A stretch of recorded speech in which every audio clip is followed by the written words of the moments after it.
The Mac Observer's Mac Geek Gab episode 832 for Monday, September 7th, 2020.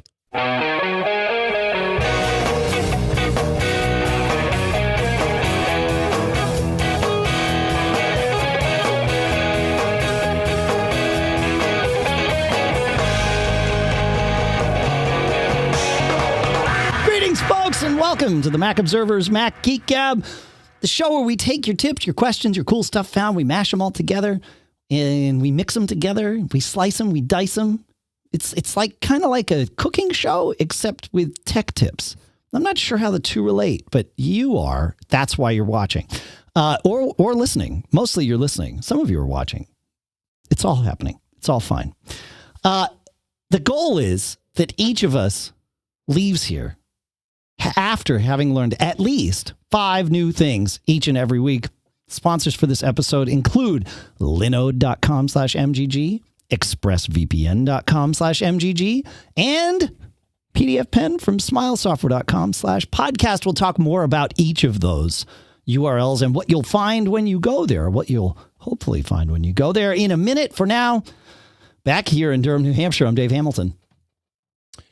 And here in Fairfield, Connecticut, this is John F. Braun. Indeed. What do you mean back? Well, did you go somewhere? Yeah, I had to go a couple of towns south of me for some emergency surgery the other day. Yeah, my gallbladder had informed me, was attempting to inform me, and then finally successfully informed me that it was time to go. So they took care of that the other night for me, which is good. End of life. It had reached its, quite frankly, what we did was we made my body run more efficiently because we took a part out and it still runs the same. So there you go. It's like, that's how we do it. That's right. I have a little segment about that, not about the medical part, but about the geeky part of that might help you all, because my hospital staff was actually very impressed with one thing that I did. So we will, and they said every patient should do this. Like, well, I will tell as many of them as I can. But for now, John. Oh, one weird trick. One weird trick. One weird trick? That's right. You should do an ad. Oh, man. You want to take us to some quick tips, man? Or are we still going to pull on this thread? Okay. Quickly. Yeah, cut the thread. All right. Jeffrey got a good one here, which I actually really like. Quick tip. Want to fix an iOS messages badge showing an unread message when you can't find an unread message? In Messages, click the 3 dots in the circle at the top right, then click on Select Messages. And at the bottom left, click Read All. Problem solved. Huh? And I like that because, man, I hate it when there's a indicator on a badge and you can't get rid of it because you can't find the content that it's telling you about. So I like his solution. I mean, his solution is sort of declaring bankruptcy on any messages that you have not read, right? Because you're just marking them as read, and that's that. I used to do this until I got a car with CarPlay. Because when I would get in my car, or when I get in my car to go somewhere, and if I'm, in the car and I get a message, it will offer to read me, because it's all done with Siri and voice. It'll offer to read me all my unread messages. And it was like, yeah, that's what I want. So I would get in the car and find out about a message from 3 days ago that I just missed because it was, in the flow of the stream. And so, and there's no way to tell messages only show me unread. Like, you can't filter or sort or anything like that. It's no pun intended. It's a mess of messages. But you can also do that without a car. You can just say, hey, S lady, read me my unread messages. And then you can actually hear the ones that are unread. You can't see them, of course. Maybe it would show them to you. I don't know. But you can definitely do it with the S lady. So that's another way. So there you go. You got another quick tip for us, John? Sure. Dennis writes, here is something that I recently found. Not sure if it's something that is widely known or not, but when you have system preferences open and have a hard time finding what you are looking for, click View in the menu bar and there will be an alphabetized list of preferences to select from. Yeah. And that's a good one because as far as I can tell, Dave, there's absolutely no rhyme or reason as to how things are laid out in system preferences, other than ones that aren't from Apple are on the bottom. That's the only pattern that I see. Right. Other than that, I don't know. Right. How they're categorizing where they are. But yeah, that's a good one. Of course, there's also the search feature, which sometimes it'll identify the right one. Yeah. Sometimes it won't. Like here, if I do display, okay. Like for example, so I say display and it highlights general, accessibility, displays, and energy saver because they all have something to do with what's happening on your display. So that's actually kind of cool. I've never done that before. Huh. So search is another one. Yeah. If you think you know what you're looking for but aren't quite sure. Yeah. No. Yeah. System preferences is a mess. Yeah. I just filter them down, and I don't just view the alphabetized list in the menu bar. I sort by I organize alphabetically. When in the view menu, you can just choose organize alphabetically, and then that's good. I don't. Yeah. Look at that. So much better, dude. It's because at least now I know how to find what I'm looking for. It's like I don't have to sing that U2 song anymore because I have found what I'm looking for. It's not that I still. As soon as you said that, I got the video of them playing on the roof. Oh, was that the tune that they did on the roof, a la the Beatles? Yes, they did that. And from what I recall, the cops eventually had to break it up because it was like... I thought that was the Streets Have No Name they did on the roof. Oh, no, you're right. It was okay. Have No Name. Okay. I'm trying. My memory... Maybe they did both. My guess is they did a full show up there, but who knows? Yeah. Mm-hmm. Yeah. All right. We will move on. There's a couple more quick tips. We've got one from listener Ed who says, I'm sure everyone but me has known this, but I often group bunches of image files into various folders as part of my Photos workflow. I usually create a folder, name it, then select the files I want to go there and drag them onto the folder. Many times, though, I miss the folder and my files end up somewhere that no one knows. I know you can cut and paste files, but I usually forget that at the time. Then trying that one time, I selected my files and right-clicked to cut them and discovered at the top of the menu an option, New Folder with Selection, X number of items. I chose that, and shazam! All my files moved into a new folder ready to be named. Who knew? Not me, says Ed. That's a great one. I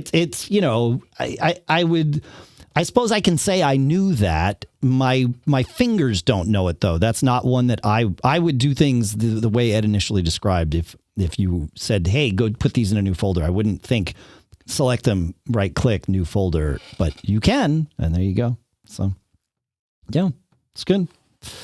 I got to fix my squeaky chair here, John, but given that I'm not supposed to lift things over like 10 pounds. I fixed my squeaky chair, so you should. I know. Get the WD-40 out. I know. I got to wait. It might not be fixed before next week because I can't lift things that are more than 10 pounds for a little while or something. So my apologies. I'll try not to move, but that's also tough today because, stretching and moving. So anyway, moving on with our squeaky apologies.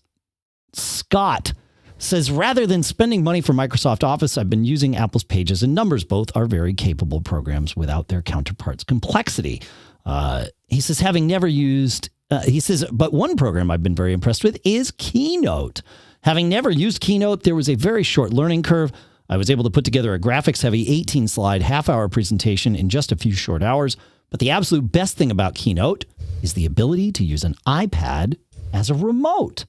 At first, I could not figure out how to run Keynote in the presenter view and tell Zoom only to show the output. I could run the slideshow in a window, but I didn't have the presentation console. I was reading the Keynote preferences and found the information about a remote. I picked up my iPad Pro, did the dance between the iPad and the iMac to pair the two, and I was able to run the Keynote slides from my iPad while the iMac displayed the slides captured by Zoom. I had the current on-air slide and cue slide side by side on the iPad. I could see what was next, tap the screen, and the slideshow on the Mac advanced. I was curious to see if it worked on an iPhone, so I downloaded Keynote to the iPhone, paired it with my Mac, and of course it works. If it wasn't for an issue with manipulating page numbers and pages, I would not use any other products. Very impressive. Yeah, good, Scott. You're right. That Keynote Remote is a valuable thing. I never thought about using it with a Zoom or a Skype conference. I've done a couple of presentations over, Skype over the years to users groups. And I think Zoom actually fixes this, but I've always disliked the fact that I can't, the people can't see me at the same time as the slides, and you can't, and my whole screen is taken up if I'm presenting slides, so I don't get to see them. That's even worse. So I always did it with, I would export my presentation to a web document, and then I would just open my presentation in Safari on my Mac and share that window, so I could have two windows up. But anyway, so there's even more fun. Yeah, I know my chair's squeaky. It's driving me crazy too, folks. What else we got? Anything else in the quick tips? And this is all built in. It's not using Sidecar or anything like that. No. I mean, Sidecar is also built in, but yeah, it's not using Sidecar. Yeah. All right, we've got your NAS stuff to get to, your network attached storage stuff that we promised last week and then ran out of time for, but not quite yet. We will get there. We have some questions, including one from Eric, who says, my daughter has been using an early 2015 MacBook Pro at her desk, far from any outlet. Is there a high-capacity power bank that you could recommend for her use?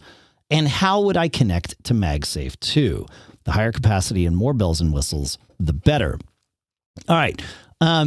So the first thing to remember is that the official answer on where do I get a MacBook MagSafe power bank is you don't. There is not one.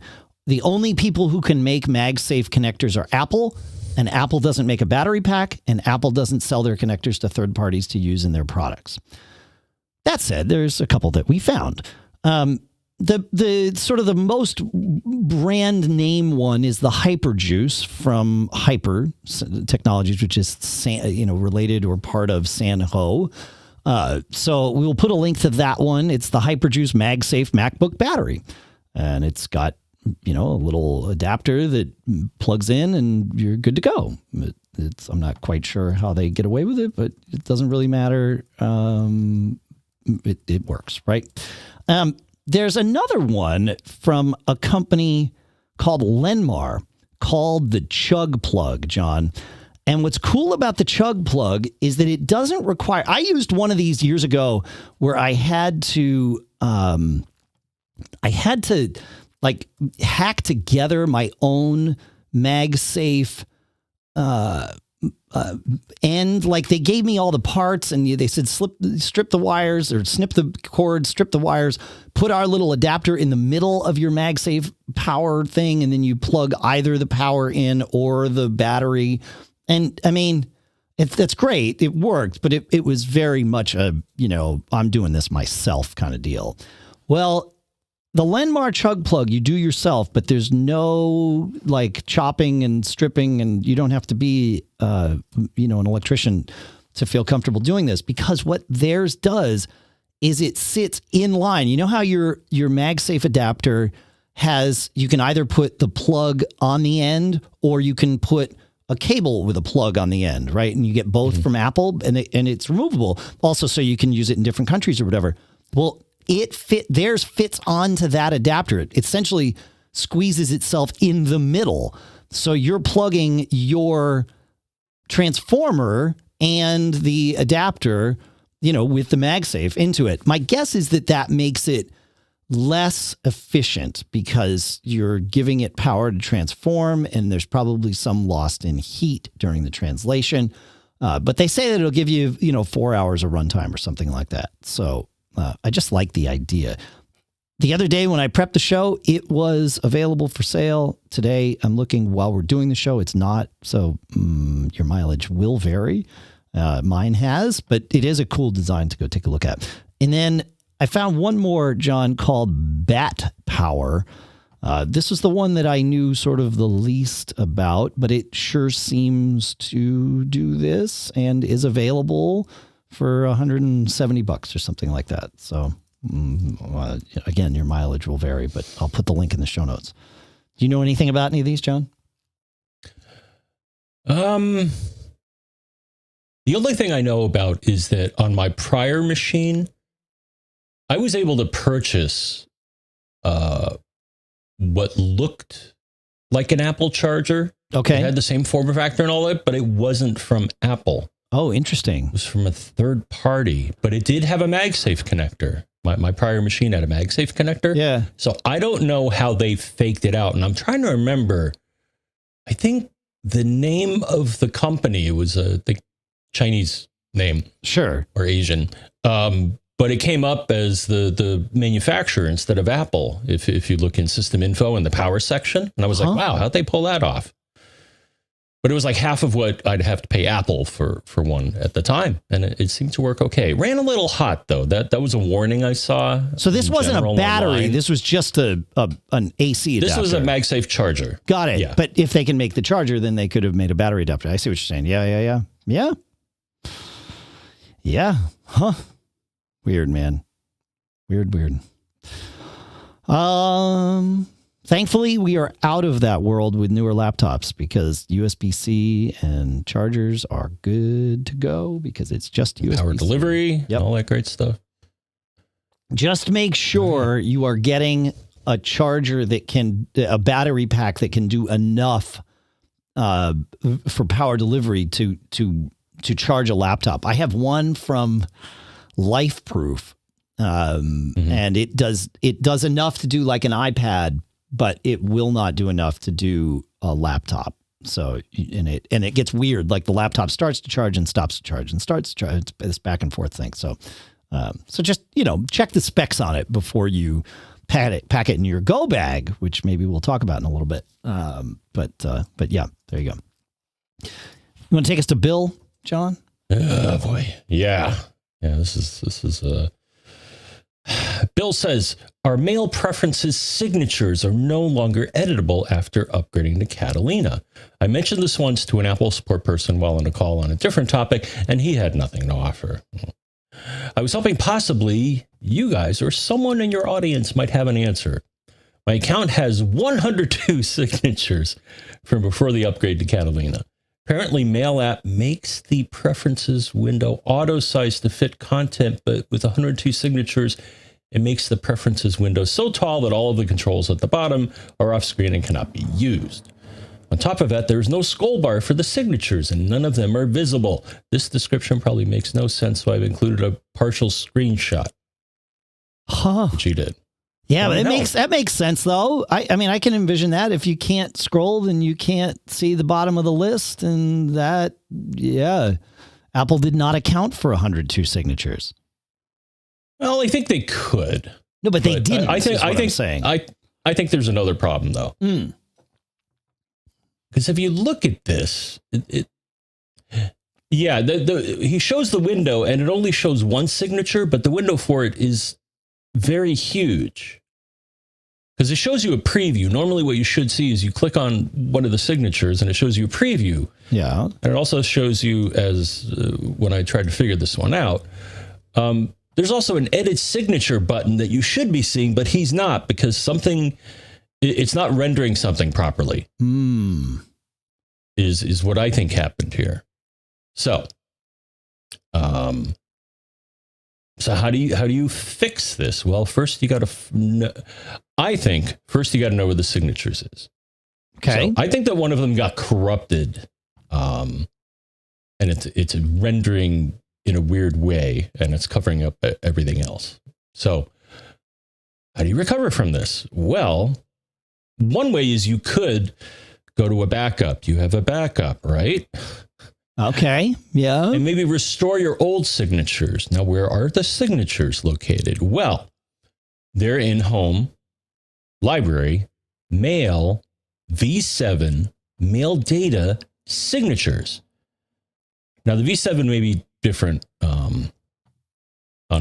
if it's an earlier version, but that's where all the signature data is. And there's a number of files in there. There's the signatures themselves. Okay.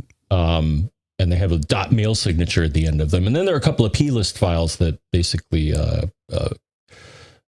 index them. So one would be restore from a backup. That maybe it'll mangle what is mangled. Sure. 2, you could try editing one of those files. After you make a backup. Make a new backup. Yes. Yes. Yeah. Because you could make it worse. Though I don't think so. So one, there's a file that keeps track of all the signatures there, Dave, and it's called allsignatures.plist. Okay. So maybe you want to hop in there and delete the one that has the text that you see when it's being displayed. Yeah. Maybe that'll fix it. Okay. All right. And then 3, you could, as you said, make a backup of all that data because you don't want to lose 102 signatures and do it all over again. Right. Now you could make a backup of the files, wipe everything out and start again.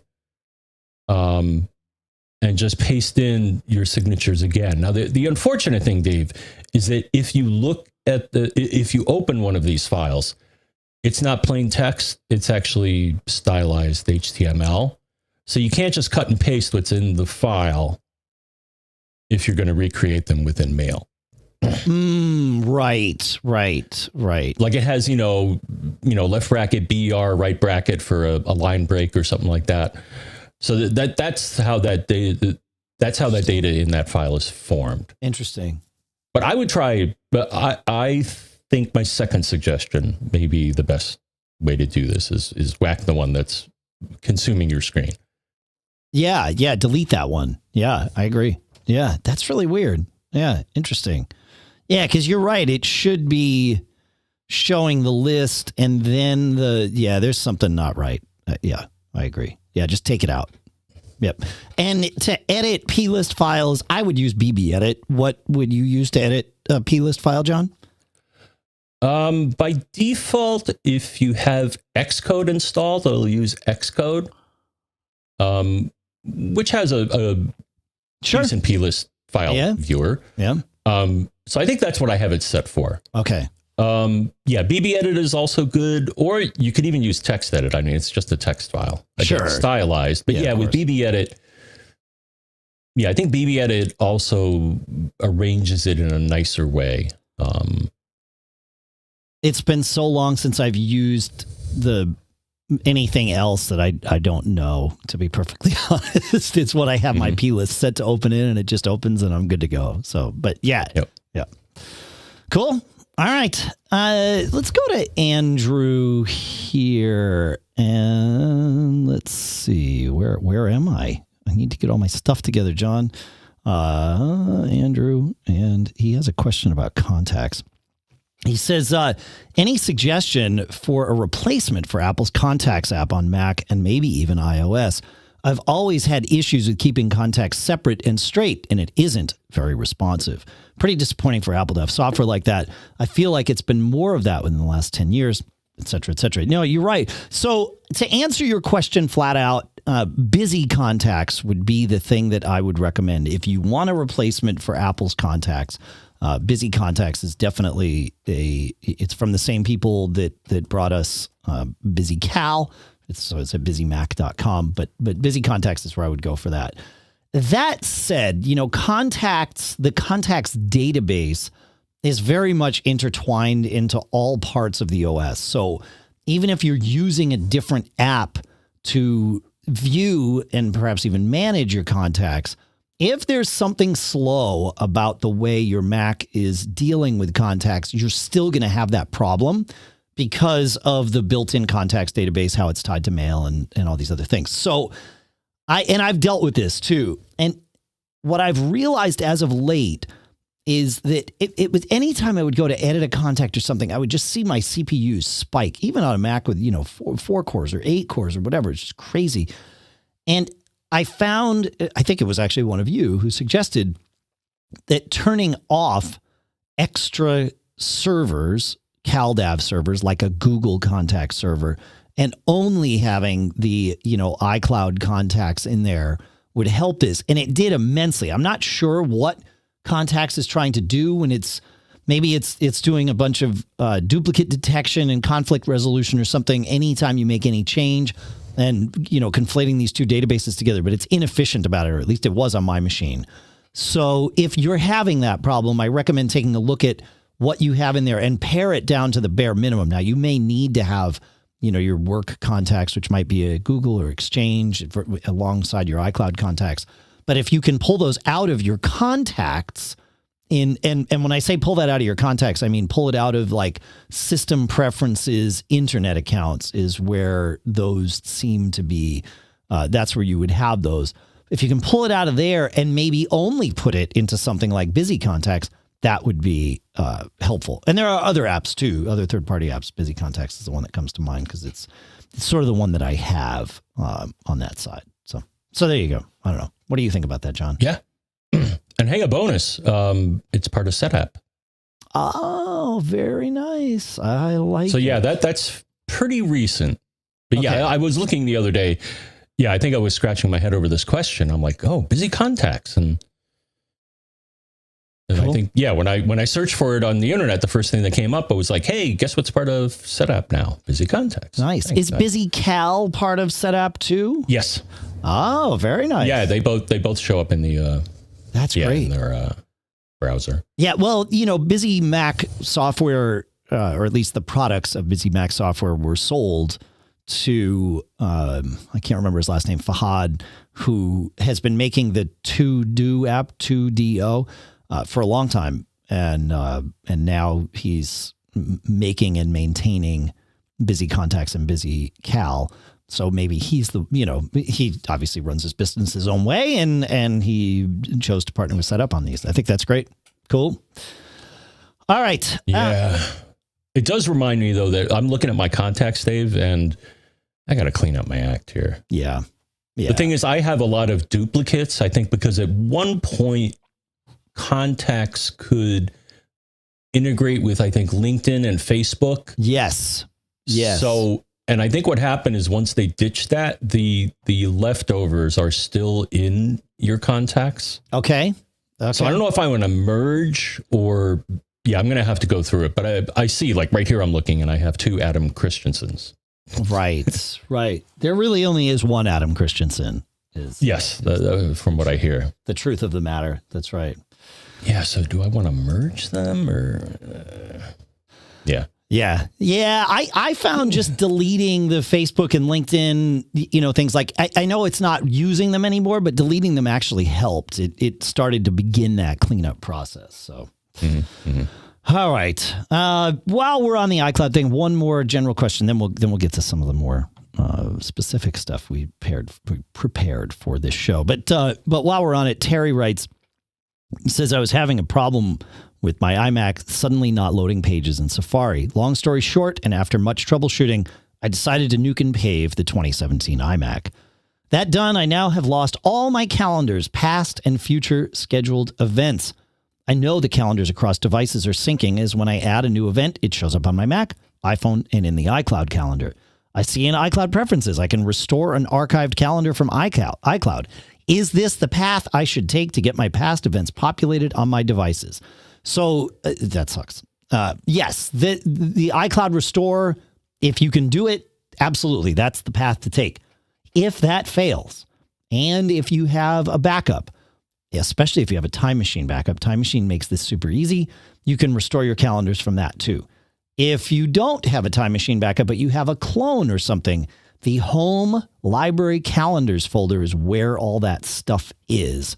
You can slurp it in from there. I would import from there, although you could try just, quit calendars and replace that folder on your Mac. And then I would reboot because those databases are sort of running all the time, but that might do it. But importing from, a copy of that old folder would be sort of the key. So that's what I would try. What do you think, John?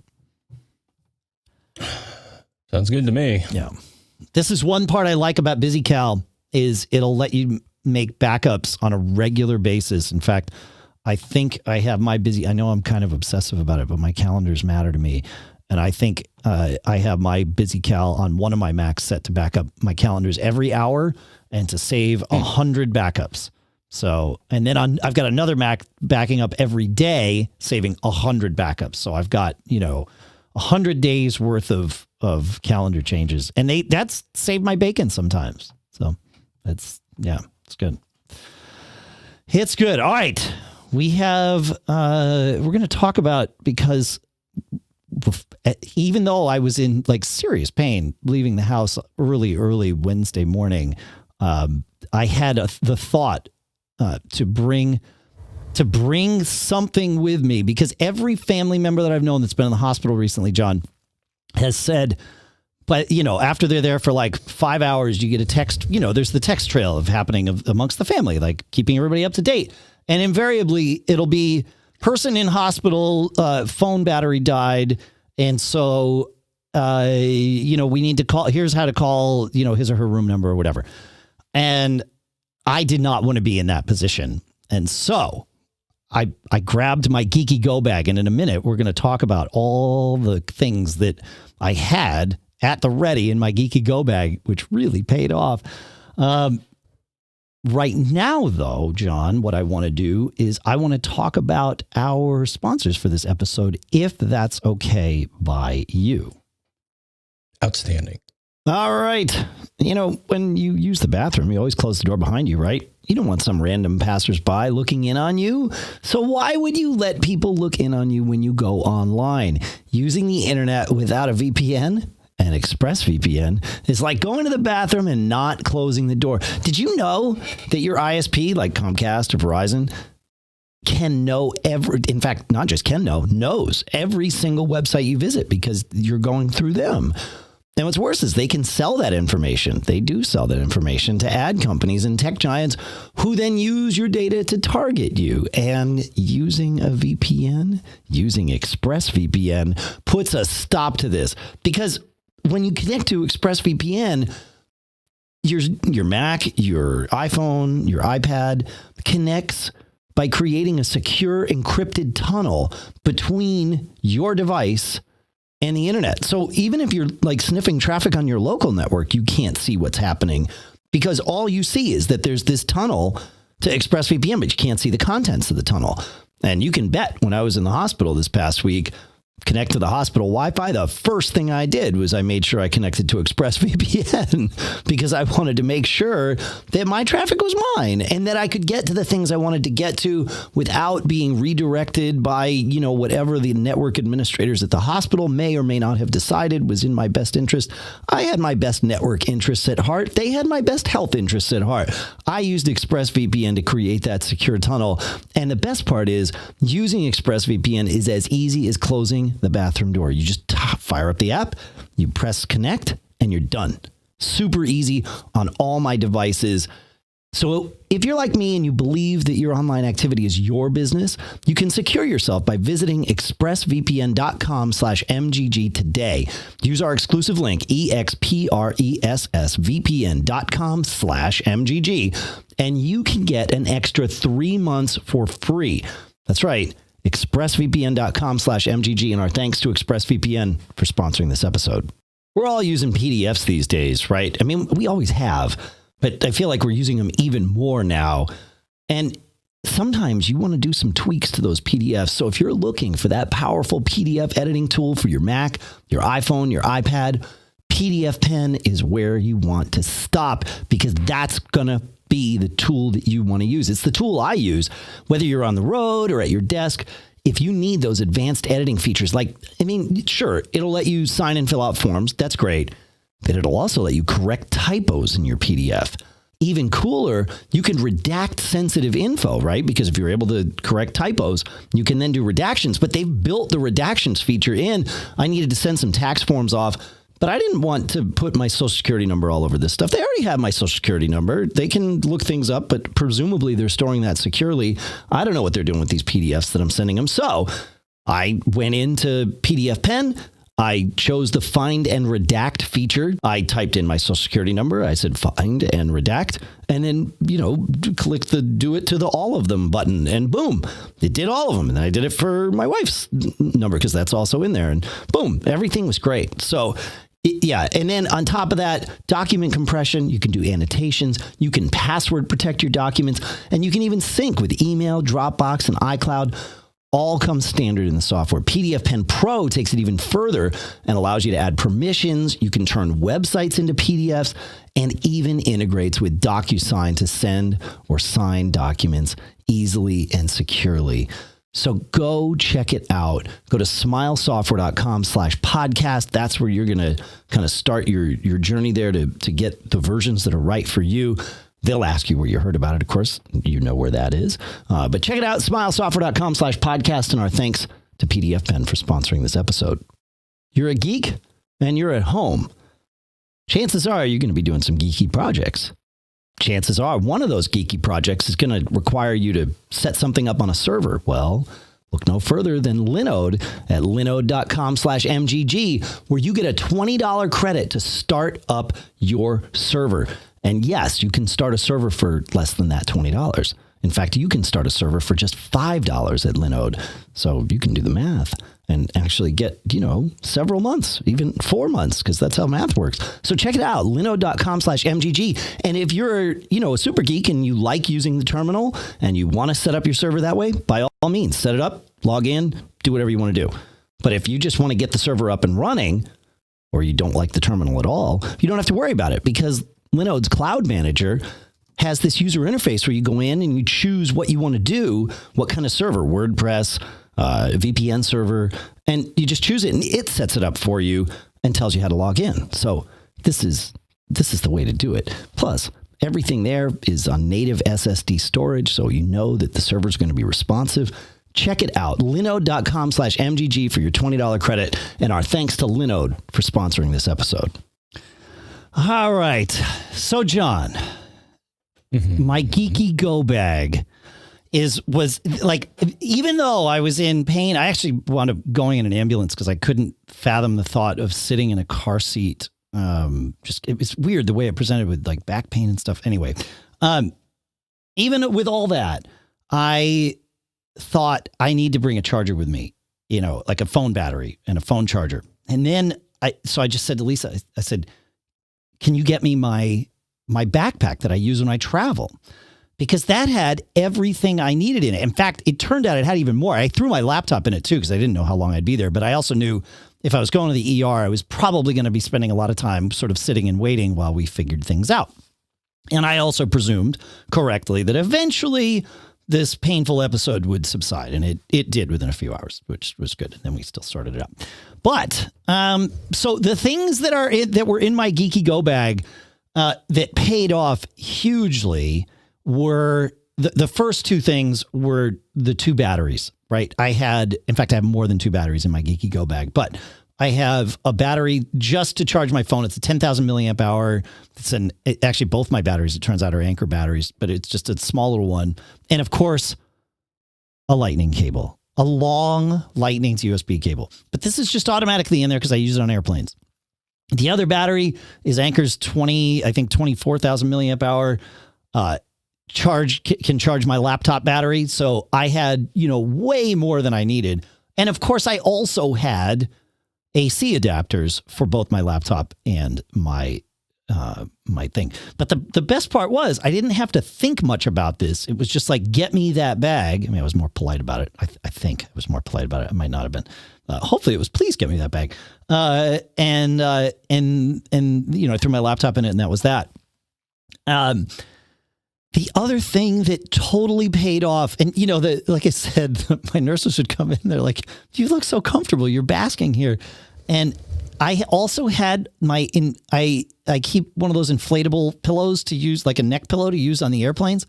Man, in a hospital bed, if you want to sit up and actually do something like this, trying to rest the pillows the right way and position them. No. But I was like, and I even was on the phone with Lisa at one point. I'm like, I wish I had one of those neck pillows. I was like, wait a minute, I do. It's packed into my Go Bag. So I grabbed my pillow and it was like perfect. I also have a thin just because it fits easier, sweatshirt, like hoodie sweatshirt in there, which was nice to have.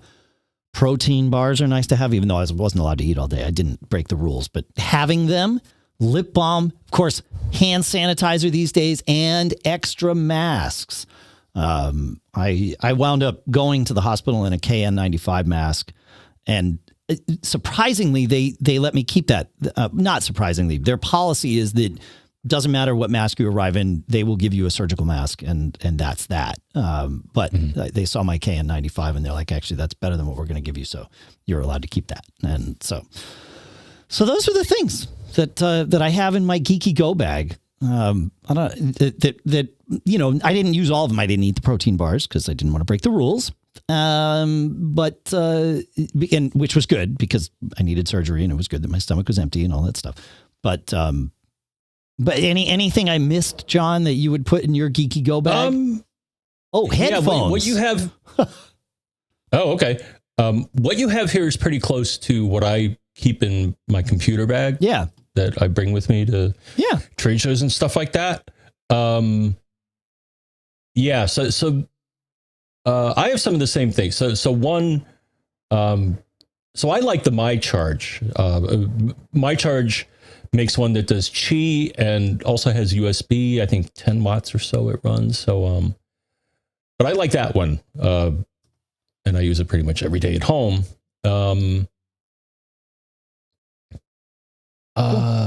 The dock that I have here, I kind of like. It's the, one of the anchor docks. They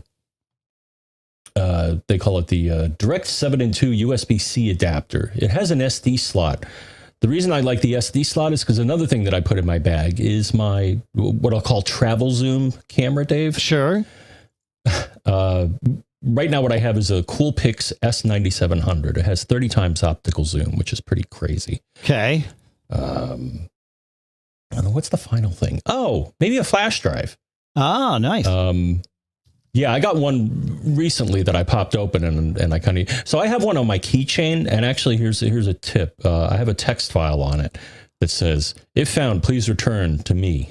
That's pretty smart. But I also typically have a flash drive. The one that I have that I like right now is SanDisk iExpand Flash Drive Go, and it has two connectors, Dave. Okay. It has a USB connector and a Lightning connector. So that's kind of cool. So if you need to exchange some files or get some files, probably not when you're in the hospital, but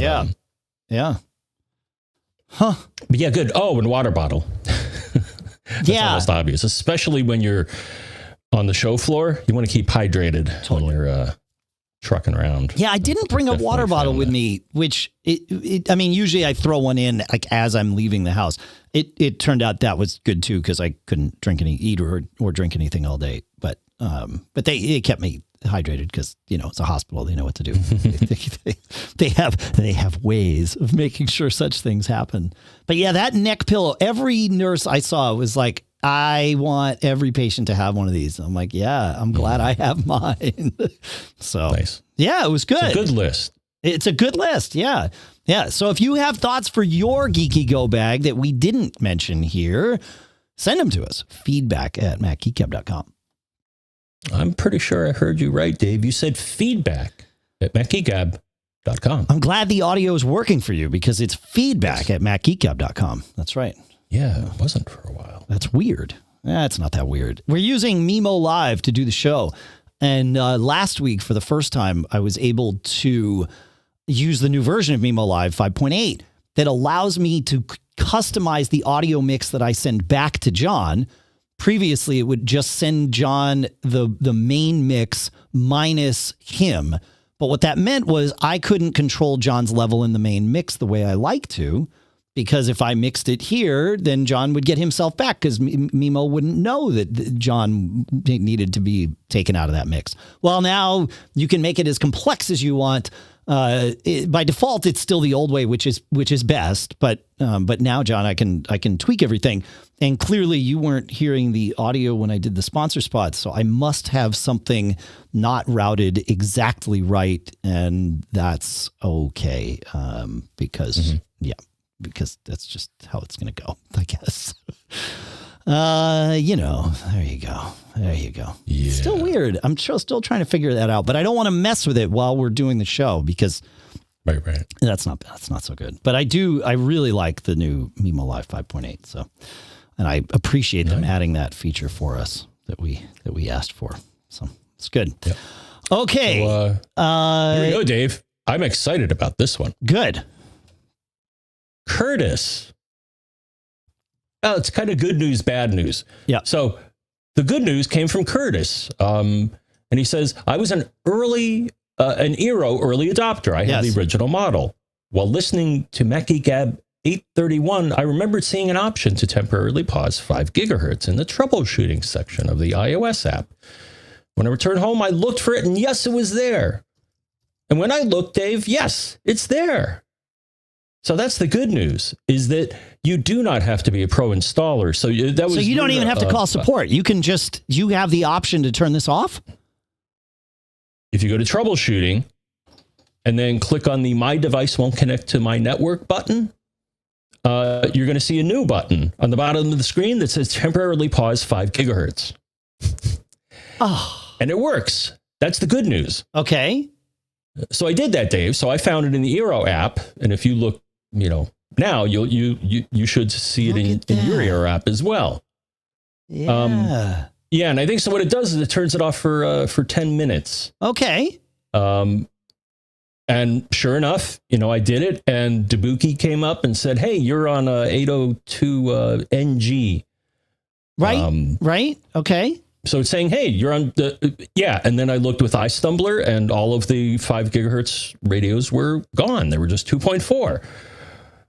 That's the good news. The bad news, Dave, is that I still can't get these Wi-Fi bulbs working. Really? That's weird. I got 2 different brands. So I got a Tomy. They wouldn't even show up. So a lot of these Wi-Fi bulbs, what happens is you run an app, but you then put the bulb into Find Me mode, and it broadcasts a unique SSID, which you should be able to see from your phone. Okay. Well, I didn't. The Tomy, I couldn't even find the bulb itself, advertising itself. Huh. The other one I got, Sengled, SENG-LED. Mm-hmm. At least that one, I could see the bulb when I put it in learn mode, but it never got past okay, now let me associate the bulb with your 2.4 gigahertz network, which it saw, and I entered. So there's still something up. I've been disabling some of the features on the Eero to see if it's any of them. So I disabled the DNS caching. I wonder if maybe that had something to do with it. Sure. The other thing I disabled, which maybe it's maybe it's not ready for prime time, but I turned on that WPA3, and we've seen this happen in the past. That the bulb may not, I'm thinking it may not be happy with Eero's WPA3 implementation. Sure. I just turned it on one day because it's supposed to be a better protocol than WPA2, but maybe their implementation, again, the bulb doesn't like it. So right. I'm going to disable that and try pairing again. Okay. Yeah. I could see WPA3 getting in the way of that. It, like you said, it shouldn't, but I've seen that for sure. So yeah. Huh. Yeah. Makes sense. Yeah. Past that, I mean, I've also been, I have enough bulbs. The thing is, I just wanted to try these different bulbs just to see what they're like. Right. The other thing is that I think I only have one Wi-Fi device. Everything else is Z-Wave. I have a Wemo power plug, and that seems to work fine. And that's, as far as I know, using Wi-Fi. So okay. So I don't know why these guys are not wanting to join my network. Yeah. Well, let us know about if the WPA3 thing fixes it. That's certainly that's a smart next thing to try. It's a good guess. Yeah. We were talking last week about having issues where my switch box for my my Mocha adapter for my to get internet for network from my Ethernet backbone to the TV. I use Mocha, and the Mocha boxes need to be reset occasionally. And I mentioned how it's always at an inopportune time. And listener Rob sent in a note and said, hey, you could schedule the power cycling of those Mocha boxes by plugging them into a smart switch. and having the switch turn them on and then off. And I've tried this. In fact, I have another device in the same location, the HDMI switch box for our TV, which is even more flaky and needs to be power cycled. And so I actually have that power cycled every day on a schedule. And I thought, sure, I'll do the same thing for the Mocha box. Well, here's the problem. The Mocha box brings the Wi-Fi signal to that location. And it's fine when it turns off, but it doesn't always reassociate fast enough to turn itself back on down the road, because it stays associated with the Wi-Fi access point nearby that hasn't quite yet figured out that it's not on an Ethernet backhaul anymore. And there's a thing. I'm sure if I left it off long enough, it would fix it. But so I ran into this problem, and I was like, and I mentioned this to Rob because it's a good solution, right? Smart switches are great for this. And he said, well, if you're doing any home automation with, say, Z-Wave or non-Wi-Fi stuff, maybe you could use that instead of a Wi-Fi thing. And then you're not reliant on the Wi-Fi signal. You just pulled the rug out from under and it would work, which of course is brilliant. I have a SmartThings plug, and I thought it was a Z-Wave SmartThings plug, John. Unfortunately, it turns out that it's a Wi-Fi SmartThings plug, so it's not going to solve my problem. But I do have a SmartThings hub at the house that I use for a couple of different light bulbs. And so I can definitely leverage this, and I plan to. I just got to find myself a plug that... The problem is it's a plug, so it's plugged in full-time and can afford the energy for Wi-Fi, and there you go. So, yeah. So, anyway. Yeah, I actually do that too. So now that I think about it, I do have some Wi-Fi enabled devices that are not Z-Wave. So one are the, and there's a reason I'm talking about this, and I'll tell you in a moment why. Sure. Yeah. So I have two Atomi air conditioner switches that are both power, and they also have an infrared thing that controls your air conditioner. Pretty cool. So I have those. And then also, Dave, I have an Amazon smart plug that I got a deal on one time. I'm looking right now. It says they're $25, but I think that they had a bundle where I got it for $15. They threw it in with some other thing I was buying. I use that to control my laser printer. Oh, yeah. So my laser printer is permanently on. And the thing is, so my laser printer is upstairs, and every now and then I'll have to print something, and I'm downstairs. Well, what I do is I say, hey, lady, turn on the laser printer. And then, it takes about a minute to get up to speed. And then I print my document to it, and then I'll tell it to cut it out. So that's really smart. So I thought that was kind of a clever use of, because I'm like, oh man, I don't want to keep running upstairs, turning it on, then running back downstairs, queuing it up. And yeah, that would be terrible to have to live that way. Yeah. Yeah. The only warning I'll offer, and I did check this with both of these cases, make sure that the plug can handle the amount of current you put through it. And Dave, two things that draw a lot of current are laser printers and air conditioners. So check the amps. So if you get a smart plug to do this, check the amperage. I think in your case, a media switch is probably not going to be drawing a lot of juice. No, if it is, I've got something wrong for sure. Yeah. Huh. No, and Brian Monroe, who is in our chat room at live.macgeekgab.com. That'll work. That'll get you there. Yeah. So he says, does your laser printer not have Energy Star? John's laser printer, he's lucky that his laser printer has Ethernet. So I think your laser printer is older than my children. I think my laser, it's a GCC Elite 1200 DPI laser printer, and I think it has a 10 megabit per second Ethernet port on it. The thing is, it still works, but this printer, I forgot, I think it's about 20 years old. Yeah, I think it still works. Yeah. Crazy. But yeah, so I do not, so to Brian's question, I do not think it is Energy Star compliant. I don't think Energy Star was a thing back then, but that's okay. That's okay. Yeah. John, speaking of all this smart home stuff, I did this week set up HOOBS In fact, I did it. I did it earlier in the week, and then spent actually a lot of time when I was sort of sitting around and not supposed to be moving much, tweaking it. So what HOOBS is several things, but really at its core, it is a software package for managing Homebridge via a graphical interface. Now, you can get HOOBS in a variety of different ways. You can buy a piece of hardware from the HOOBS group that contains it. You can download the software from the HOOBS group and put it on a Raspberry Pi, or you can do what I did, which is downloading it and putting it into, or downloading a Docker image that already has it configured, and I put that on my Synology. And Homebridge, just to catch everybody up, is a piece of software that takes non-HomeKit compatible smart home devices and bridges them. It becomes the HomeKit bridge for all of these incompatible devices. And it's, of course, unsupported by Apple, but it works amazingly well.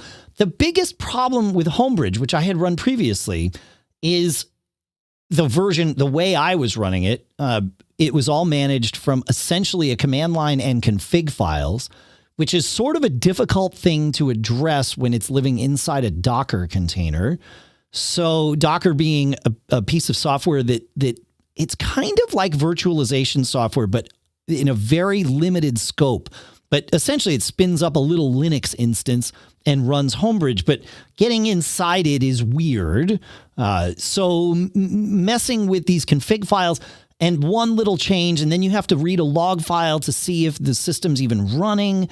It was just a bear. And so once I got Homebridge up and running, I didn't want to add anything or change anything because it required going through this whole rigmarole. Well, Homebridge has changed and now has a plugin that allows for some graphical management, like a GUI web-based management. But HOOBS also does this. So I chose to go the HOOBS route and have the HOOBS interface. And the HOOBS interface completely eliminates any issues with adding or removing plugins, because I need to add a plugin for, say, my SmartThings devices that aren't HomeKit compatible, or my Ring devices that aren't HomeKit compatible, right? And adding and removing plugins is a breeze with HOOBS. Even managing the configuration, if it's a HOOBS sort of, depending on the robustness of the plugin, some of them have a graphical interface built for HOOBS, so you just plug in your information. Others, you do have to paste in the config file, but you can sort of build it on your own, and you're not having to dig around and do all I have a well-oiled HOOBS setup, a Homebridge setup via HOOBS running right now, John. And I am completely open if, I think of, oh, wait a minute, I could add that via this. All right, I'm going to do it. There's no hesitation, because I know that I can easily roll back and get to a known working state. So I'm really stoked with it. And I will say this, now that I have all of my cameras from lots of different vendors, I've got a Foscam camera that is just a generic camera, essentially. I've got 3 Ring devices that act as cameras for me. I've got a bunch of Eufy cams that are HomeKit compatible on their own. The others that I've mentioned are not. And then an Arlo camera, which on its own is not HomeKit compatible. If I pair it with an Arlo base, it would be, but the Arlo base broadcasts a Wi-Fi signal that I don't want messing with my thing, so I don't use that. Being able to have all of my cameras in one interface in the Home app is amazing, John. It changes everything. And it's so fast. And of course, then I have all my other stuff and I can see it. I still use the A-Lady as my chief voice interface with things, and also as my all my routines that run every day, like my automations, I'm using there. I certainly could move most, if not all of them, to HomeKit, but I figure since I'm going through this bridge, that creates a very a single point of failure for everything. Whereas the A-Lady is talking directly to all of my devices, and I feel a little bit better about that. So I leave my automations there. It's our chief sort of spoken platform for it, but it sure is nice to have all my stuff, accessible via the S-Lady and the Home app. If I want to look at all our cameras, especially, like I said, I just flip open my phone and there all of them are. It doesn't matter what vendor it is. So this makes HomeKit awesome because it brings everything in in a way that I find easy to manage. So I just wanted to kind of share. I told you I'd be messing with it. I messed with it. So there you go. Any thoughts on that, John? Have you messed with HOOBS yet? Not yet. All right. I think you'd love it. I think for the same reason, just kind of being able to pull everything together. Yeah. It's just as you point, my last Docker experience was not pleasant. There's a video. That I expect. I've linked to it. Yeah. It'll make your life easier. Follow the video. Yeah. Yeah. I just remember trying something else and I'm like, oh, okay, here's a Docker container. All right, let's run it. And then I'm like, okay, now what? And it's like, yep, I'm running. I'm like, yeah, but you're not doing anything. Well, it is. Yeah. In fact, I even had that with this HOOBS thing. It was like, right now I have to go to the web interface for this new engine that's running. And so I went to the IP of my DiskStation because that's where I'm running Docker. And then the port that I knew I had forwarded to it. And then it was like, here's the web interface. It's like, set your admin password. Let's go. I'm like, cool. There we go. Yeah. So, John, I've been having network issues here. As listeners might know, because we've tried to hide them from people, but I would have to reset the iMac in the office because suddenly things would be weird up here. Well, things got even more weird earlier this week, and I started digging in, and I realized I did a speed test from my Mac at the office, and it was coming in at 95 megabits down. And then 40 megabits up. I'm like, oh, this is this problem. Oh, this is okay. On your local network. No, I was on Ethernet connected Mac. I was doing a speed test across the internet, and it was 95 down and 40 up. Now my connection is 1,000 down and 40 up, not 100 down and 40 up. And I'm like, okay, but remember, I thought I was having problems with the iMac in the office because rebooting that would solve whatever mess I was having up here. Like, okay, so I start messing with the Ethernet cable to the thing in the office. And I'm like, no. And then I thought, well, let me just do a speed test from the studio. That's the newest machine. That's the 2019 iMac, also 100 megabit. Okay, so this is a wider problem. I did it from Wi-Fi on my phone because that now bypasses most of this stuff. Right, same thing. I checked my eero logs because eero does speed tests every day or two and remembers them. And for 2 weeks, John, it's been below 100. And near as I can tell, it started when my cable modem got a firmware update from Comcast or from Xfinity. It's like, okay, weird. Great. Okay. At least I know where my problem lies. So I tried a new Ethernet cable between first, I thought, well, Ethernet cable. So I tried a new Ethernet cable between the cable modem and the router, and that fixed it. And then I went back to the old Ethernet cable that was between the router and the cable modem, and it's also fixed. And I thought, okay, so it just needed to reset the interface, like whatever happened when that thing came up the last time. Yeah. So I rebooted everything.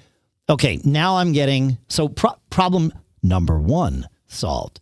Now I'm getting, gigabit speeds on everything except, thank goodness, I had started testing from the machine in the studio here because I tested again from the machine in the studio here. And while everything else was doing gigabit speeds, I was still at 100 megabits here. And I thought, well, that's not good. And I looked, John, in system preferences, network, Ethernet, and I went to advanced, and I went over to hardware, and it said that it was connected at 100 base T, not 1,000 base T. And I thought, okay, do I have a bad cable or do I have a bad Ethernet port on this barely year-old machine? And it took forever for Ethernet to negotiate because it would try to negotiate at 1,000 and then it would stop down, which now suddenly started explaining all these other weird issues I'd been seeing on the network. Thankfully, I have an OWC Thunderbolt 3 hub here. So I moved the Ethernet cable from the iMac to the hub. Instantly connects at 1,000 megabits. So I have an AppleCare case that I'm going to need to deal with because clearly the Ethernet port on this machine is no bueno. It was causing all kinds of problems with my network, John. It was barfing all sorts of packets across, like something was not right. Okay. Yeah. All right. So I see what you're talking about. So yeah. So in system preferences network hardware, you saw the speed was being reported as 100. Yeah, and when I plugged it in, it took probably a good 10 seconds before it would come up with that, because it was trying to negotiate at 1,000 and then would fall back finally to 100. Okay. And yeah, the other place, for those following along here, there's also another place you can find this. And I don't know if you looked here, Dave. I'm wondering what you would see here. Network utility is another handy thing. Okay. And it will also, if you select your Ethernet interface, it'll show the link speed. Oh, yeah. But like in my case, I'm looking right now and it says 1 gigabit. The other thing it shows you, which I'm sure you probably had some of these, so it'll show the number of packets sent or received since I guess you restarted, but it also shows the number of errors and collisions. I'm wondering if any of those numbers were greater than 0. So here's what's interesting, John. I have nothing plugged into that port right now. And it's showing me the link speed is 100 megabits per second. Okay. If I look at the Thunderbolt Ethernet, that's saying 1 gigabit and, everything is, and it says link status active. It does say inactive on link status, but it does say 100 megabit on that built-in Ethernet port. So I guess I should try an SMC reset before I declare this port bad from a hardware level. But yeah, very, very interesting. And so many things that were I want to say sluggish on my network, like AirPlay to my TV used to be a mess. As soon as I fixed this, no more. And it's been a mess for about the last 18 months, while I've had this Mac. So I think this Ethernet port has been flaky all the way through. Well, so, but it's covered under AppleCare. The problem is I need to figure out, when I can be without this machine. I wish, of course, I'd realized this before I traveled to Portland for a week to take my son to school, because that would have been a perfect time to bring this in and just have it dealt with. But anyway, I can limp along. I mean, limp along. I'm using a Ethernet over Thunderbolt. It makes my Thunderbolt drives slightly less efficient because I'm using some Thunderbolt bandwidth for that. But whatever. Yeah. But you have... No, I get it. You want to get this repaired. Oh, I definitely want it repaired, but long before my warranty's up. Yeah, for sure. Yeah. So anyway, I found it interesting. And thank goodness I started troubleshooting with this machine, because my assumption was, and of course, this is the problem with troubleshooting. If you make assumptions, you might be wrong. My assumption was this was sort of the gold standard machine because it's the newest one. So let's use, nope. This was the problem. I mean, it wasn't the thing that caused my cable modem problem, but thankfully I had that problem. Otherwise, I might not have ever found, or it might have taken me a lot longer to find this one. Yeah. Yeah. The other thing, sometimes when I've tried to diagnose these problems, some switches, especially these so-called smart switches, will show you the negotiated speed on each port. Yes. Like, for example, every now and then, when I look at it, all my ports are 1,000, well, except for the one that my printer is plugged into. Of course. It's on, then it comes up as 10, and I'm like, oh. So that's the thing is I don't have this computer plugged into my smart switch. I have it plugged into a dumb switch, and I want to do some testing. I want to plug this into my smart switch to see if that switch would have somehow identified this problem for me proactively, because if it would have, that makes it way easier for me to justify the cost of just putting smart switches everywhere. Because having these problems and not even, clearly this was causing me all kinds of problems for a long time. And I had no idea because I didn't think to look. If I've got something that's sort of proactively looking at my network with all the stuff that I have here, it would be worth spending some money on that. So, yeah. Yeah, I remember the other time this came up is I was looking at one of these network intrusion detection boxes, and I won't mention the vendor. But anyways, another thing I noticed, so even on everyday switches, there should be LEDs on the front. Now, sometimes they're really tiny and not labeled properly, but I remember distinctly that I plugged this device in and the lights came up different on my switch, and I'm like, well, that's weird. Why is it reporting 100 megabits? And then I looked at the specs for the device, and it's like, oh, that's because it's 100 megabit per second Ethernet port. Right. They made a bad choice because it was turning into a bottleneck, because as you found, 100 megabits is not enough. Yeah, it's not enough. Well, plus I think you're right. I think if I had looked while it was active, I would have seen errors and all that stuff. So, all right, we promised some DiskStation, some NAS stuff this week, John, and we are not going to be liars twice. So, let's go to Doug. And Doug asks, he says, I have a question regarding backing up my Synology drive. I have a DS116 one-bay Synology DiskStation with a 3 terabyte drive installed that I use to keep data and media files so that they are accessible by all my devices. I do not use it for my music library or photos library. However, I plan on setting up Synology Drive Server, formerly CloudStation Server, for some of this stuff. All right, well, I also wouldn't use Synology Drive for your music library or photos library. There's other ways. We'll talk about that.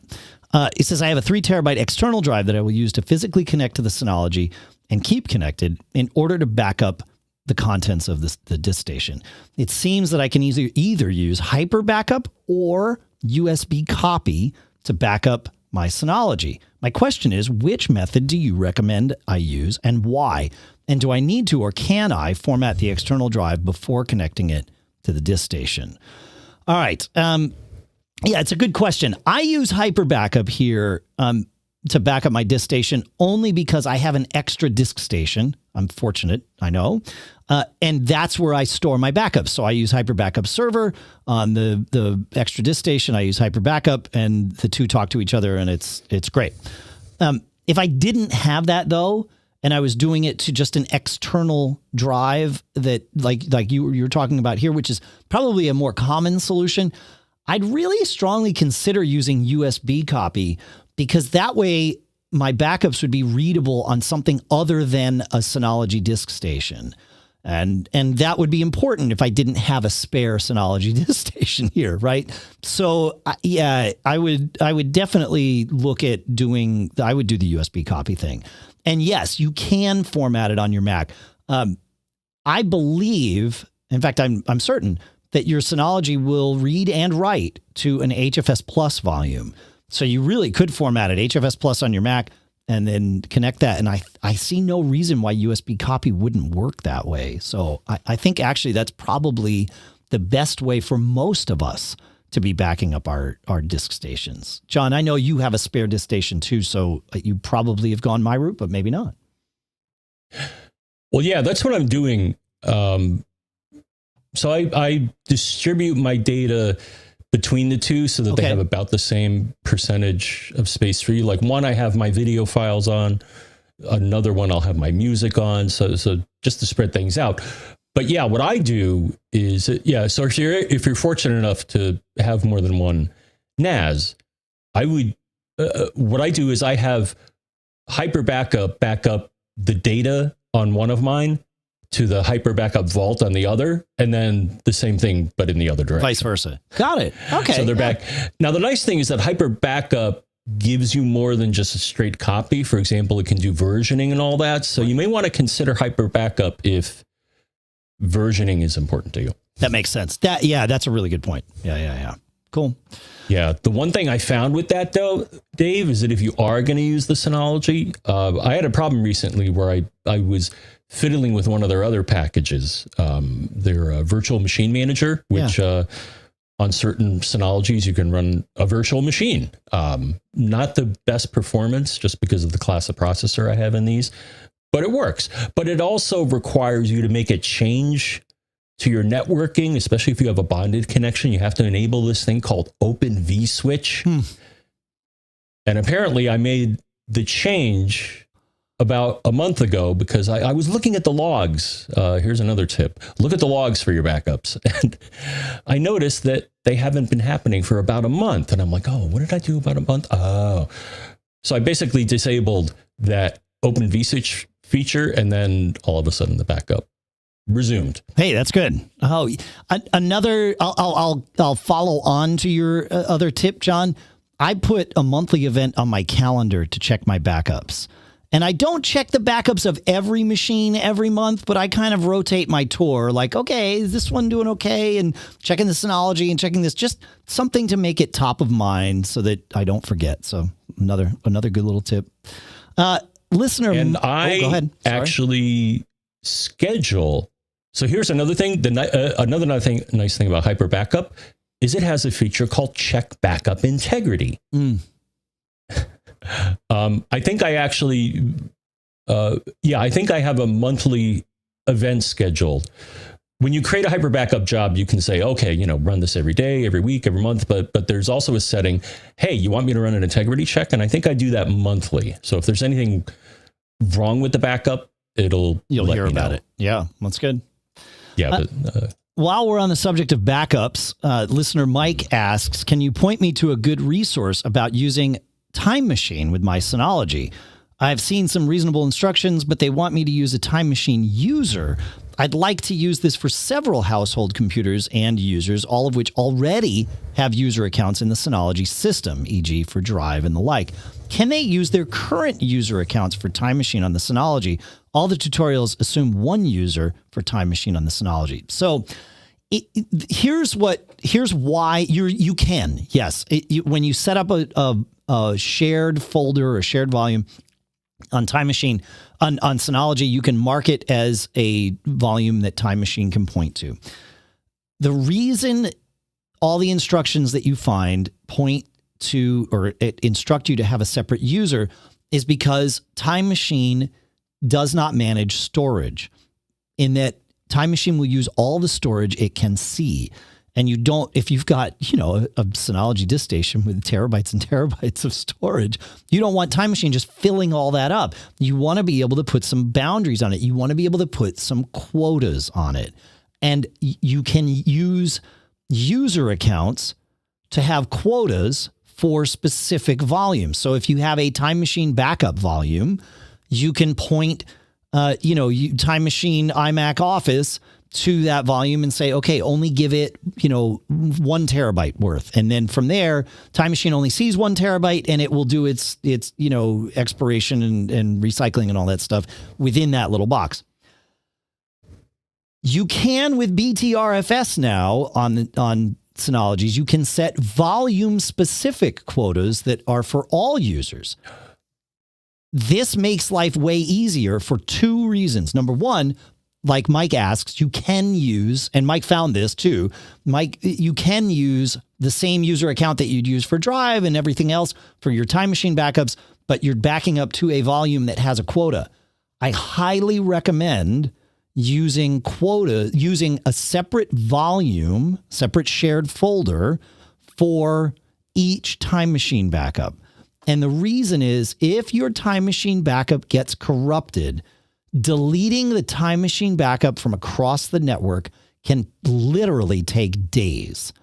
And really, if all you want to do is wipe the backup and start from scratch, well, if the only thing on that volume is that one backup, you can just erase the shared volume, the shared folder, add a new one, and boom, you're back up and running. You just wire it up, say this has X number of terabytes, and you just start from scratch. But if you have 5 different computers backing up to a volume, well, then you can't do that, can you? So I highly recommend going the route of, yes, using the same user accounts, using different volumes for each machine, setting the quotas on the volume, assuming you can set volume quotas. And I keep saying volume, and I really mean to say shared folder, I think, because that's the Synology terminology. I'm going to pull it up here. But that way you are you're in control of everything. Time Machine's not going to run rampant on you, and you're in good shape. But shared folders is where you're going to do that from. So, yeah, good. Any thoughts on that, John? Good. I'll have to re-examine. Yeah. How I do this, because one of my I think one of my Synologies, or maybe they're both. Did I reformat that one? No, I don't think I did. So I got one running ext4, and I think the other one is running BTRFS. So, okay. I didn't know they had bonus features. Yeah. You go you go into Control Panel, Shared Folder. You highlight whatever the shared folder is. You hit Edit. You go to Advanced, and there is now a box that says Enable Shared Folder Quota, and you can check the box and set it to whatever you want. You say okay, and you're done. You can choose the Permissions tab and set which users can back up to it, et cetera, et cetera. I believe this is it. In order to set things as Time Machine, you have to go to File Sharing, File Services, and I believe, I'm trying to remember where it is here. Ah, there it is. Okay. Enable shared folder quota. Yeah. And it is not checked. Okay. Yeah. In order to turn on Time Machine support for volume so that it shows up Bonjour style Time Machine, you go into Control Panel, File Services Advanced, and in the Bonjour section, you turn, basically I would say turn everything on, although printer broadcast may not be a thing that matters to you, and then set Time Machine folders, and you check the ones that you want it to advertise as Time Machine shares. Okay. Yeah. All right. So rather than setting a user quota, you set this other value. You set the shared folder quota, and you're good to go. Yeah, that's right. Yeah. Okay. Andrew asked a question that we've essentially just answered by example, but Andrew says, are you able to tell me if connecting to a NAS, Synology or any other brand, is similar connecting to a Mac server? I wanted to deploy a NAS for my department, and I don't have something to test with. Would I go and connect to server in the Finder and either enter the IP address or name of the NAS, and then when prompted, does it resemble the normal credential request, meaning typing a username and password? And once authenticated, does it show a user all the files regardless of permission, or does it only show me those folders that user has access to? So yeah, what you described is exactly one of the ways that you can interact with a NAS. So in terms of file sharing across a network, exactly what you just said. You'd go to the file or the Go menu in the Finder. You'd connect to server. You'd do exactly that. You could go to the network group in the Finder and find it there because presumably it's broadcasting itself. And yes, once you log in, it shows you what's available to you, not what's available to everyone, unless everything is available to you, in which case, that's how that goes. But yeah, that's how you would interact with it. In terms of managing it, the Synology's most NASs don't have an HDMI port, for a video screen. You don't generally manage locally. You manage via a web interface to do it. And I mean, that makes it nice because you can manage it, well, frankly, from anywhere. I mean, I was managing my DiskStation when I was traveling in Portland. I don't even think about it. I just go and like, oh, I need to make a change to something. Okay, I can make that change. I try not to make any destructive changes. And I'm excited, John, because I'm finally going to be as fast as you. I'm going to replace my DS1019 Plus with a DS1520 Plus, which now has the same CPU that your 920 Plus, right? You have a 920 Plus there, right? No? I thought you had the 920. Let's see, 918 and... That's right. Okay, so I'll be faster because I am as fast as you now. The 1019 and the 918 are the 4 and 5 bay or 5 and 4 bay versions. So now I'll be leapfrogging, which is just good. Need to try out the latest and greatest, John. It arrived while I was under the knife, and I don't want to move drives around and things like that. So, yeah, it's not. I can wait. Okay, things are working fine. But yeah, the thing is, so in Synology, you go to Control Panel. File services, and these are all the protocols.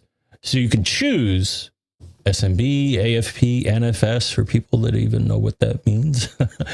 But that's where all that stuff is. I think for the most part, you want to use SMB if you're on a Mac. You can use AFP if you want, but unless you got a good reason, I don't know if I would. I would leave AFP enabled for the right kind of time machine support, just so it's got the option of doing both.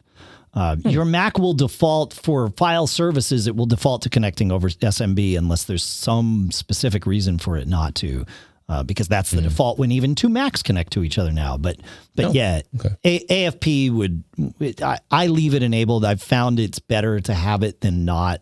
Because there's some scenarios, especially with Time Machine, where it's like, well, I don't know how to talk to this thing. It's like, oh, right.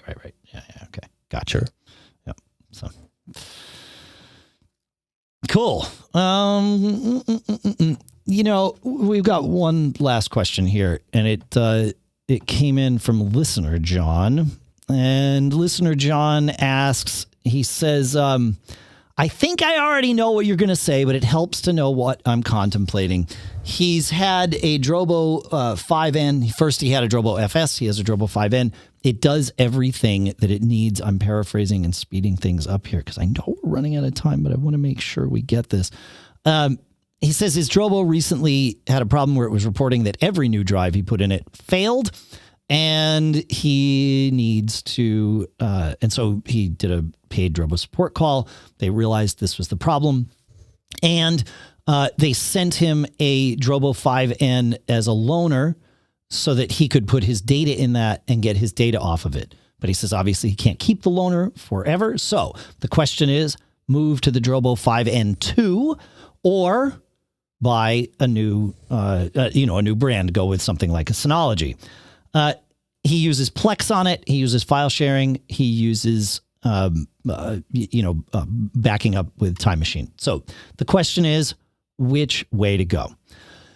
I know what answer I would give for me, and that is that I would go with a Synology. But let's break down John's scenario here if we can and see what's best for him. So the pros to a Drobo setup going with the 5N2 are, the platform.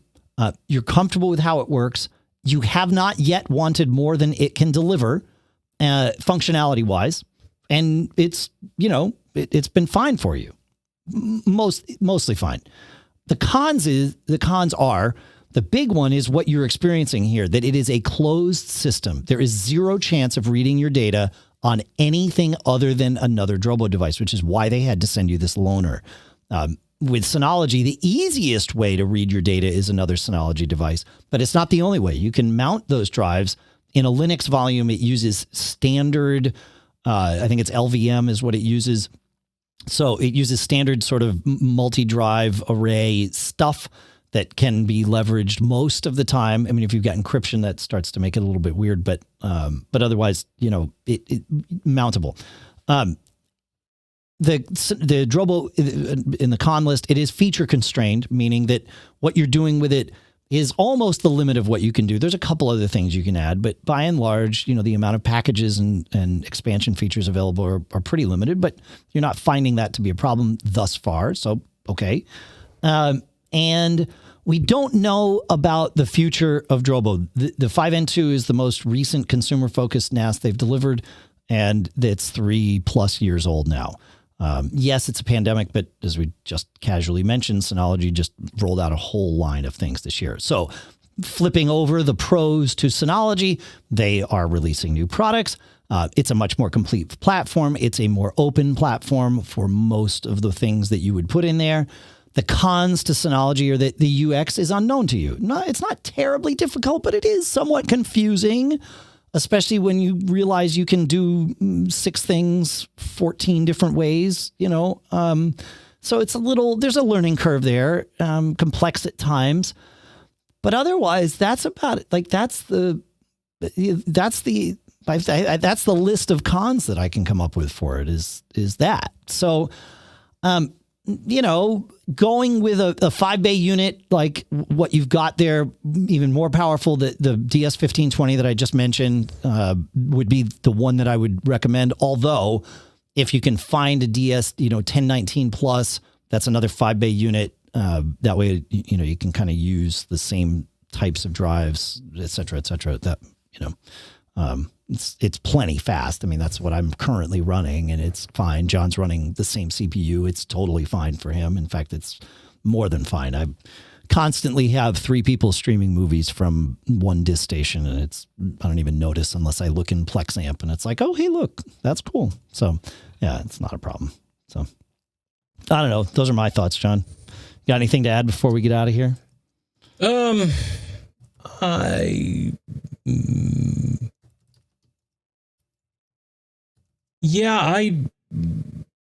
do I think? Well,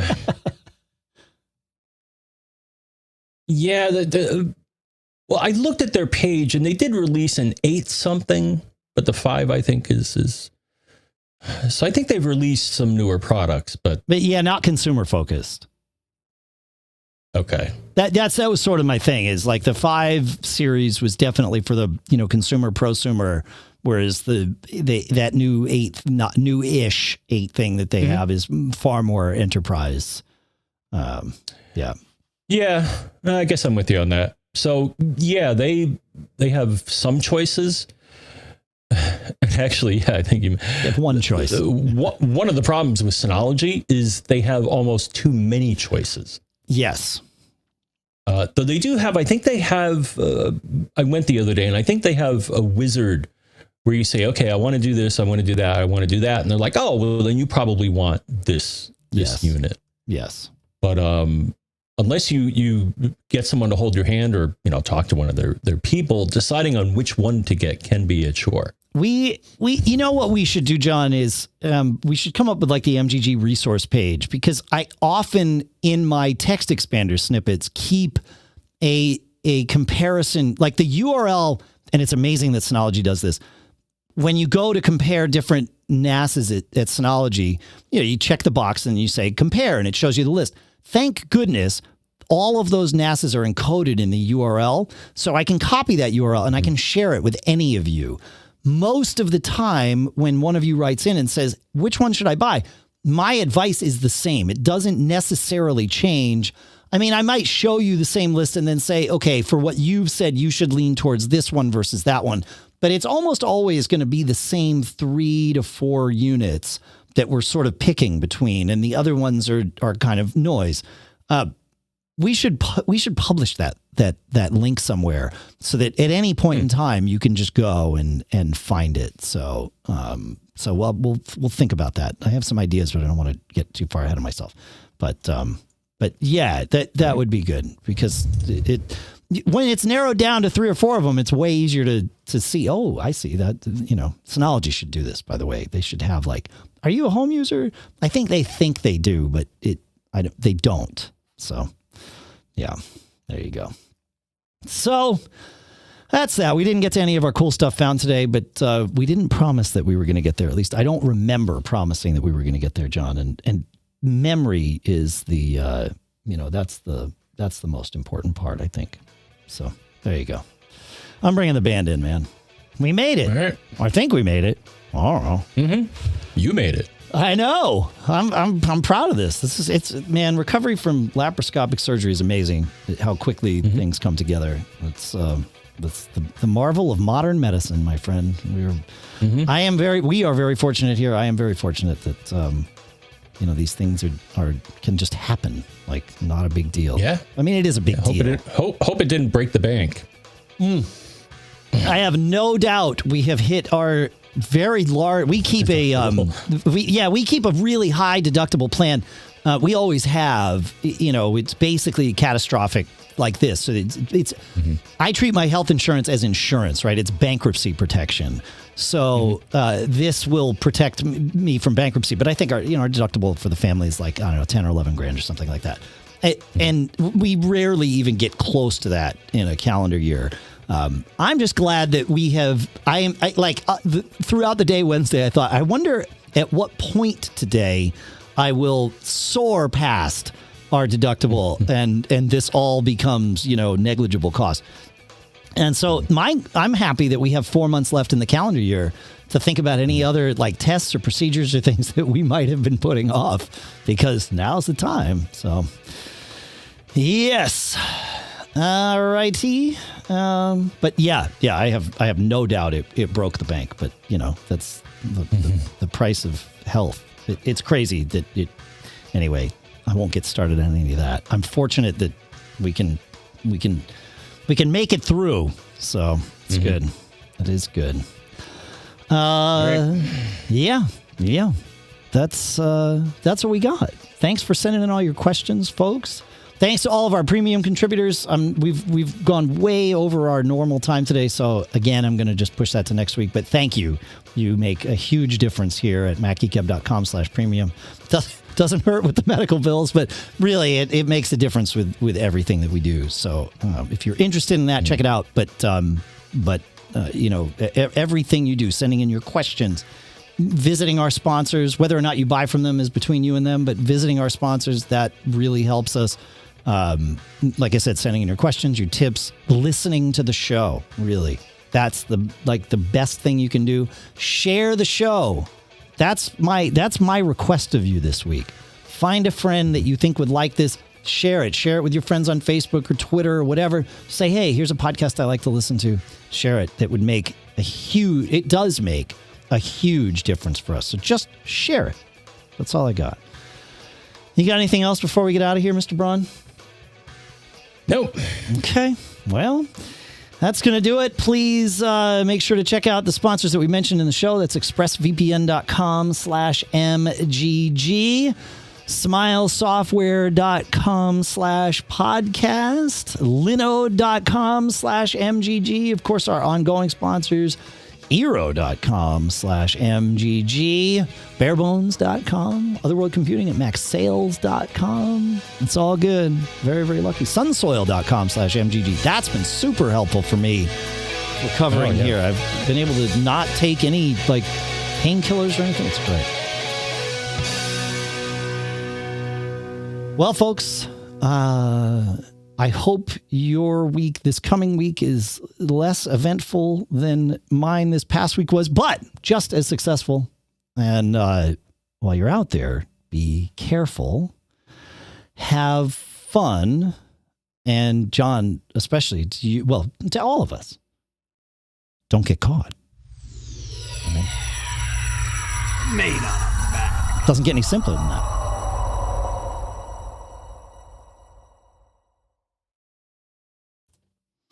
And we're out.